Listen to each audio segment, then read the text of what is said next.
The numbers are enough to make even a math major's head spin. The cost to attend a public college after financial aid up 30% in the last decade. Student loan debt up 60%, $1.6 trillion and counting. The average graduate leaving school with about $28,000 in loans. Education major Savannah Williams worried about racking up that kind of debt. I'm going to be a teacher and I won't make a whole lot of income in the future. But Purdue University offered an alternative. Instead of taking out a loan, she pays part of her income, in her case 7.5%, for 10 years after graduation. If I would have gone with a traditional loan, I would have had to pay it all off. Who knows how long that would have taken. Purdue University President Mitch Daniels says these income-sharing agreements are a model for the country. It's a way to work your way through college after you leave college. Critics say it's just another form of debt, but Daniels disagrees. By tying the payment to income, he says the university is taking the risk instead of the student.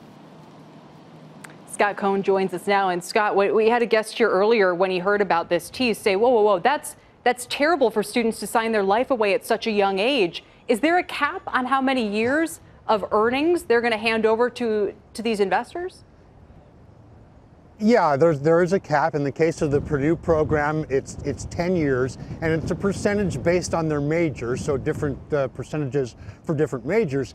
They're signing their life away in the case of a student loan, probably even more so, and if they don't get a job that makes up for those payments, well, then, as I said, the risk is on them. Whereas in this case, it's a percentage of income, so they say that that's a better deal. Now, at the same time, they are still taking on an obligation. You could call it debt. And that's going to stay with them for quite a while. Sure. But this, they say, is a better deal than for private student loans or parental student loans that don't have a government subsidy. Scott, is it the best deal, no degree? Will that ever be true? Because I've noticed some employers, especially with worker shortages, are starting to say, you know what, maybe we don't care about the diploma. We can tell that you're skilled. Well, the calculus is definitely changing now because, yes, you've seen a lot of companies that are saying because they need workers, they're easing some of those degree requirements. And now Purdue is a little bit of an outlier here. They've held the line on tuition for 7 years in a row, which is pretty unusual. But you look at the overall rate of increase, and we talked about it a moment ago, 30% the net cost of attending a public school. And you've got places like University of Michigan, out-of-state tuition close to 50 grand. University of Virginia is up there as well. You have places like South Dakota that's about 12 grand, but it's still a lot of money. But that calculus is changing. If you don't need that degree to get a good job, maybe it's not worth it.